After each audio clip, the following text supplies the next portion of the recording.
is goed vir ons. Daar moet 'n regter wees wat oor die wêreld besin. Ons het dit nodig en ons het 'n liefdevolle Vader in God ook nodig. Het is goed dat ons beelde van God nie die waarheid is nie, dat liewe Jesus so 'n oppervlakkige beeld is, want beide is volmaak want God is volmaak.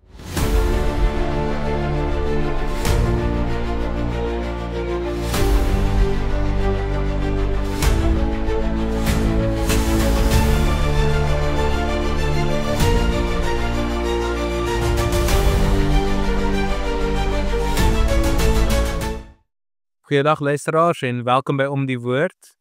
Ons is vandag hier so met my, Pieter Duisel, Skalk Bysasel in die blou en Alistair van die Heerde en daarso in die wit. Ek sê sy met die brille, maar beide dra brille. Maar ons behandel vandag vraag en antwoord 11 van die Heidelbergse Katekismus.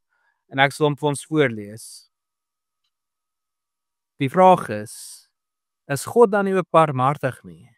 Die antwoord is, God is wel barmhartig, maar hy is ook regverdig. Daarom eis sy geregtigheid dat die sonde wat teen die allerhoogste majesteit van God gedoen is, ook met die swaarste straf gestraf word. Dit is met die ewige straf aan liggaam en siel. So die eerste vraag wat mens moet vra is, hoe kan God terselfdertyd barmhartig en regverdig wees? Ons sien dit in skrifgedeeltes soos Eksodus 34 vers 6 tot 7, waar daar gesê word dat God bewys sy liefde aan duisende, maar die wat ongeregtigheid is, die wat sonde doen, die sal hy nie ongestraf laat bly nie. So daar word ook gesê, hy vergewe sondes, maar hy straf ook sondes. Is hierdie nie effens teenstrydig nie? Hoe kan God terselfdertyd barmhartig en regverdig wees? Of Pieter, as ek dalk kan inspring, ek dink wat 'n mens baie keer die gevaar loop om te doen, is om begrippe soos die Here se regverdigheid en die Here se barmhartigheid vanuit die mense verstaan te wil redeneer of te wil uitmaak wat dit beteken. As jy vra, kan die mens regverdig en barmhartig gelyk wees, gaan jy daai twee goed nooit kan versoen nie. En dit is so in dan nou die sonde van die mens en ook die mens as skepsel van die Here, maar by die twee eienskappe van die Here staan in volmaaktheid by hom. So die regverdigheid van die Here en die barmhartigheid van die Here kom volmaak saam in die Here. Daar's nie hierdie stryd of hierdie botsing van hierdie twee eienskappe in die Here en wie hy is nie, maar wel by die mens. En dis dalk wat ek net vir nou op hierdie punt kan sê. Ja, dit is so, en daar is die botsing in die mens, omdat die mens vol sonde is, maar nog steeds is barmhartigheid en regverdigheid in sulks nie teenstrydig van mekaar nie. 'n Regter wat 'n krimineel laat wegkom en hom nie straf nie, jy sal nie sê dat hy is 'n barmhartige regter nie, dat krimineel kan meer mense seermaak. Jy sal sê jy sal ook sê hy is regverdig en hy laat hom wegkom. So dis 'n saak van regverdigheid is om straf. Maar dieselfde regter kan barmhartigheid wys in 'n ander saak waar, wat is 'n voorbeeld? 'n Persoon wat pas 18 geword het, word gevang vir dwelmmisdaad, dat hy dwelms besit. En dit sou 'n straf verdien, ja, maar nie 'n straf wat vir 'n jong persoon 'n fout maak nie. Jy kyk na sy omstandighede. So barmhartigheid as sulks en regverdigheid as sulks, selfs in mense nie direk in teenstand nie, alhoewel daar 'n botsing is omdat die mense oordeel deur sonde bevlek is. Ja, wat ek wil net ek dalk by kan sê dit dis die uitdaging met jy het dit nou self eintlik gesien, dis al 'n uitdaging om menslike beelde te wil gebruik om so die verhouding van die Here se regverdigheid en sy barmhartigheid te wil verduidelik. Want soos jy dink ook reg gesê het, die Here is regverdig. Hy het gesê nog voor die sondeval dat die straf vir die sonde is die dood. En vir hom om regverdig te wees, moet hy daardie vonnis vel, hy moet dit deurvoer. En daarom doen hy dit. Dit word bevestig vir ons in Romeine 5, dat die dood het tot alle mense deurgedring. So hy moet regverdig wees, want hy het gesê hy is regverdig. Daarom sien hy is, maar die barmhartigheid is dan waar die Here sê, maar goed, ek gaan vir enkele persone wat ek by die naam roep, ek gaan hulle nie straf nie, maar ek gaan nie daardie straf uitvee nie, ek gaan nie daardie sonde net onder die mat invee nie, ek gaan hulle genade wys en ek gaan verlossing in Christus skenk. So daardie waarheid wat ons in die skrif kry, kan ons eintlik nie op toepas op 'n regter en iemand in die beskuldigde bank nie. Want wat die Here vir ons doen is, hy is nie net regverdig soos 'n regter moet wees en barmhartig soos 'n regter wat 'n tronkstraf wegvat nie, maar hy is daarin ook oorvloedige genade in die dat hy nie net straf wegneem, dit is sy barmhartigheid nie, maar hy ook genade skenk. Dit is die onmeetbare verlossing in Christus. Daai dink ek is die geweldige ontknopingspunt dat die Here is nie soos 'n regter wat net 'n moordenaar laat vryloop nie. Die Here is 'n regter, regverdig vir daardie moordenaar se moorddadigheid in Christus straf, maar dan ook daardie moordenaar se hart van klip verwyder en hom 'n nuwe hart gee, om die Heilige Gees gee, 'n lewe waar hy nou die Here kan dien en loof. En dis baie meer as wat 'n aardse regter kan doen. So sê julle dan, ek kalk hier nog weer in, kom sê dat Christus se kruisdood is die beste beeld beide van God se gerechtigheid en van sy barmhartigheid. Ja, nee, definitief. Dit is eintlik 'n baie ons sien die Here se regverdigheid en die erns van sy regverdigheid aan die kruis. As ons sien die lyding wat Christus ondergaan het voor en aan die kruis. So ons sien die erns wat God maak met daardie regverdigheid dat die sonde gestraf moet word. En dan sien ons ook die barmhartigheid daarin dat Christus weer opstaan uit die dood. En so sê word daar ook deur Paulus vir ons geleer dat ons was saam met Christus gekruisig, bedoelende dat God die regverdigheid oor ons sonde ook uitgevoer het, en sodoende ook sal ons opstaan saam met Christus. Ons sal verheerlik word saam met Christus, ons sal 'n kroon ontvang, soos wat Christus 'n kroon ontvang, soos wat hy heerlikheid ontvang het, so sal ons heerlikheid ontvang. En daarso sien ons dan verder die genade van die Here. Ja nee, alreeds is waar, maar iemand kan dalk vra, hoekom is dit tog so belangrik dat die sonde gestraf kan word? Hoekom kan God dit nie net laat gaan nie? Dit is die Engelsman sal sê, get over it. So, maar om hierdie te verstaan, moet ons verstaan, hoekom verdien sonde die zwaarste straf? Hoekom moes Christus in die kruis gesterf het? Hoekom is sonde so 'n groot saak en wat beteken dit dan nou vir ons? So wat sou julle sê, hoekom kan God nie maar net die sonde laat gaan nie? Wat is sonde? Hoekom is dit so 'n groot saak? Ja, ek dink die kernkonsep om in gedagte te hou is God se heiligheid. Dat God heilig is, die allerheiligste is. En omdat hy heilig is, omdat hy perfek is, so in sy skoonheid en in sy regverdigheid en sy genade, omdat God die perfekte wese is, en omdat hy heilig is, allerheilig is, daarom die kleinste vlekkie sonde is verdoemingswaardig in die oë van die Here. Ons moet, en ek dink dit is 'n ding wat ons vergeet het van die Here in vandag se samelewing, is hoe sy heiligheid ons lewens moet affekteer, bedoelende dat ons ook heilig moet lewe, omdat hy ons roep tot heiligheid, maar ook in sy heiligheid straf hy elke sonde, maak nie saak hoe groot of hoe klein ons dit in ons menslike oë aanskou nie. Elke sonde is verdoembaar in die oë van die Here, want elke reaksie is 'n aanval teen die Here se orde en teen sy heiligheid.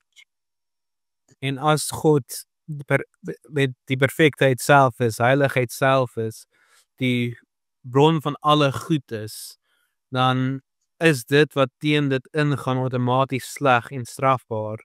So dis hoekom sonde strafbaar is, want dit is die teenoorgestelde van dit wat absoluut goed en perfek is.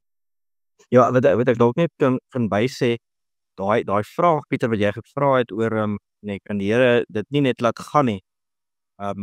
Dit is nou nogal dink ek in Maart maand het ons verskeie artikels geskryf oor die evangelie en daarin is daar 'n artikel gewees oor die regte beskouing van God en die regte beskouing van die mens. En so vraag dink ek is dikwels uit onkunde, maar dink ek ook dikwels uit 'n verkeerde beskouing van wie God is. Nee, as mens nou kyk die katekismes wat jy van ons saam gelees het, sê die sonde wat teen die allerhoogste majesteit van God gedoen is. Nee, dit is hierdie soos ons gesê het, die Here in sy ganse heiligheid en nou kom bevlek ons dit met ons sonde. Dit kan net nie wees nie. Die Here se heiligheid is so oorweldigend en so geweldig dat dit gaan ons verteer. En daarom dat daar hierdie sonde gestraf moet word. En dit maak dan nou die versoening dan nou die verlossing Christus des te meer heerliker. Ja, ek dink om dalk nog iets by te voeg wat jy sê, alles dat ek dink ons skryf vandag baie mense wat wil hulle sal dit nie uitdruklik sê nie, maar jy sal dit sien in die manier hoe hulle lewe aanpak is om te sê, hulle sê die Here sal my sonde toelaat want ek is in Christus vergewe. En dit is ook om hierdie verband tussen die Here se regverdigheid en sy genade uit verband uit te ruk. Is om meer te maak van sy genade as van sy regverdigheid. Ja, Ek dink 'n groot deel van hierdie misverstand oor sonde, hierdie misverstand oor wie God is, kom van die gedagte dat ons sien amper maar net God as 'n God van liefde. Ons leer vir kinders om tot liewe Jesus te bid. En liewe Jesus is nie die Jesus wat ons van lees in Openbaring 1 nie.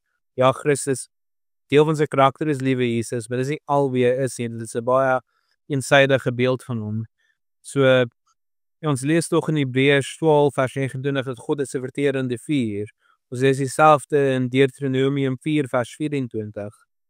So dit is seker verkeerd om so 'n eensidige verstaan van God te hê. Sou julle saamstem, sou julle iets wil byvoeg? Ja, ek dink as ons daarna kyk, dit is 'n baie oppervlakkige manier om na die Here te kyk. En 2, dit is ook 'n oortreding van die tweede gebod, dus om 'n beeld te maak, 'n beeld te skep van die Here wat nie is soos hy homself aan jou openbaar nie. Dit laat my dink aan daai liefde wen sticker van ek dink dit was Bouwer Bosch wat dit uitgebring het. Wat dit Miskien hulle nie meer wees nou nie. nee, Sorry, ek kan nou geen klap ja, ek sien hulle nie meer nie. ja. Ja, so dat my dink aan daai liefde wen, is ook dieselfde idee van God is net liefde en alles moet liefdevol wees. En ja, dis reg en dis mooi dat alles wat jy doen liefdevol moet wees. Maar ook moet jy regverdig wees want die Here is ook regverdig.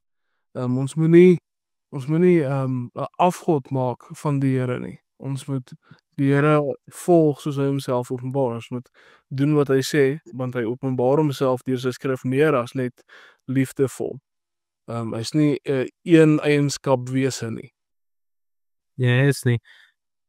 En dit is goed dat hy nie is nie, want sorry. ja, Pieter, sê gou dit. Dit is goed dat hy nie is nie, want as hierdie beeld van net 'n liefdevolle God waar was, God is liefdevol, ja, ons moet nie daai vergeet nie. Maar julle bedoel wat ek verstaan as ek praat van net 'n liefdevolle God. As daai beeld waar was, sou Christus nie kon gestraf wees nie, want daar was God se toorn wat oor Christus uitgegiet was vir ons. En ja, dit was 'n liefdesdaad dat hy die wêreld so lief gehad, dat sy enigste seun gegee het. Maar daai is God se toorn saam met sy liefde. As dit net 'n eensidige ding was, sou ons redding nie gebeur het op daai manier nie. Dit sou nie, is ons goed dat God regverdig en liefdevol is, dat hy barmhartig is en geregtigheid wil laat geskied. Want ons kort beide en dit is goed dat God beide is, hy's meer as dit, maar die doele van hierdie gesprek is goed vir ons. Daar moet 'n regter wees wat oor die wêreld besin. Ons het dit nodig. En ons het 'n liefdevolle Vader en God ook nodig. Het is goed dat ons beelde van God nie waarheid is en dat liewe Jesus so oppervlakkige beeld is, want Beide is volmaak want God is volmaak. Ja, ek net as ek iets kan sê oor die mense sien die verskyning oor die liefde van die Here verskeie plekke, of dit nou koffiebekertjies is wat wat jy nou kan weggooi wat daar op staan Jesus is lief vir jou, en of dit nou kar se nommerplate is of stickers op karre is of op T-hemde is. En ja, dit is nogal 'n verskraling dink ek van die Here in sy volheid hoe hy homself aan ons openbaar, maar dink ek meer nog daai opmerking wat gemaak is dat nee, ons kan hierdie verkeerde dinge doen want die Here is tog lief vir my, is dink ek om die Here se liefde te reduseer tot iets vals en tot iets lelik, om van daardie liefde eintlik daardie liefde aan die Here los te maak van die verlossingswerk in Christus en die heiligmaking van die Gees, om hierdie liefde dan nou eintlik baie mensgesweerde en selfsugtige, amper giftige ding te maak. Jy sien dit baie keer in kom ons sê baie lelike giftige verhoudings waar die twee paartjie eintlik toksies is vir mekaar, maar liefde word heeltyd voorop gehou. Ons kan die Here se liefde nie Bybels verstaan nie. Ons moet dit Bybels verstaan, en die eerste brief van Johannes is eintlik 'n baie mooi voorbeeld, nee, as jy die Here liefhet, gaan jy sy gebooie bewaar. Jy gaan dit nie weggooi en vertrap nie, jy gaan dit bewaar as jy lief is vir die Here. Ja. En nog meer is dit as jy lief is vir die Here en verstaan hy is lief vir jou, en verstaan dat hy is heilig soos ons gesê het, en jy verstaan dat dit wat hy vir jou gee, die wet, die manier hy wil hê jy moet leef, is die beste manier om te leef, want 'n liefdevolle heilige Vader gee dit vir jou. So dit wys, dis nie net 'n halwe verstaan van wie God is, as jy sê ek kan maar doen wat ek wil, want God is lief vir my nie. Dit is ook op 'n manier ontkenning van sy liefde, want jy vertrou nie dat hierdie God wat lief vir jou is, gee vir jou die beste manier om te lewe nie. Ja, maar net dit 'n aansluiting daarbey, dit is nou nogal mooi. Okay, dit is eintlik verskriklik wat ons in hierdie gedeelte van vraag en antwoord 11 leer, net dat ook met die swaarste straf gestraf moet word. Dit is die ewige straf van liggaam en siel. Nee, ek dink ek sal die luisteraars aanraai dat elke keer as hulle kan, wanneer hulle die katekismes lees, om so ook mooi die eenheid van die katekismes raak te sien, dat hier word gespraat van die ewige straf aan liggaam en siel, en as mense dan teruggaan na ons eerste episode toe, van vraag en antwoord 1, dan sien ons daarin die geweldige troos, dat dis wat presies Christus kom doen het, hy het daardie straf geneem, na liggaam en na siel, en nou behoort ons na liggaam en siel aan hom, ons is nou syne, ons is nie oorgelaat aan onsself, of aan die Here se ewige straf nie, ons behoort nou aan Christus. Ja. Ja, dit is 'n troos. Dit wil ons denke oor redding ook beïnvloed, want ja, die beste ding wat ons kan wees is om in liggaam en siel aan Christus te behoort, en ons het dit ontvang, ten spyte van ons eie sonde, ten spyte van ons eie tekortkominge, ten spyte dat ons hierdie grootste straf verdien, het ons dit ontvang. Dit moet verander hoe ons God sien, moet verander hoe ons die barmhartigheid van God verstaan. Dit moet verander hoe ons lewe, want ons het net gesê dat omdat God lief vir my is, ons het nie gesê nie, ons kan nie dit sê nie, omdat God lief vir my is, kan ek maar doen wat ek wil. Jy misverstaan wat jy ontvang het, jy toon nie jou liefde werklik nie, jy verstaan nie barmhartigheid en vergewing nie.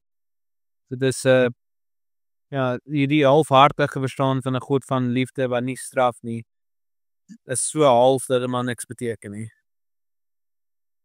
Maar nou, ek dink as 'n mens dan nou eintlik kan saamvat, nee, die vraag wat hom vra, is God dan nie ook barmhartig nie? Dit is, hy is, en hy is ons barmhartig in Christus. Die straf wat ons verdien het, gee hy vir ons nie, hy gee nie vir ons daardie straf nie, maar hy gee dit vir Christus, en daarom dat ons in Christus geheilig is. Die Here is barmhartig. Is so. En nie sê hulle sê hy is barmhartig en regverdig. Sê hulle sê met daai wete ons lewe beïnvloed, ons optrede beïnvloed, want ja, ons het tog God wys ons hoe om te lewe en ons moet ook hierdie regverdigheid en barmhartigheid van hom uitleef teenoor ander. Ons lees in Micha 6:8 dat God het aan ons bekend gemaak wat goed is. Hy sê vir wys ons hoe om te wandel.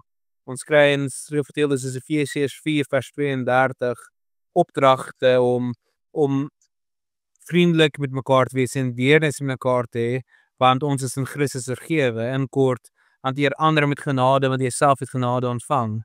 So julle sê, hoe moet hierdie ons lewe beïnvloed, hierdie regverdigheid en barmhartigheid van God? Dit is 'n afsluitende vraag.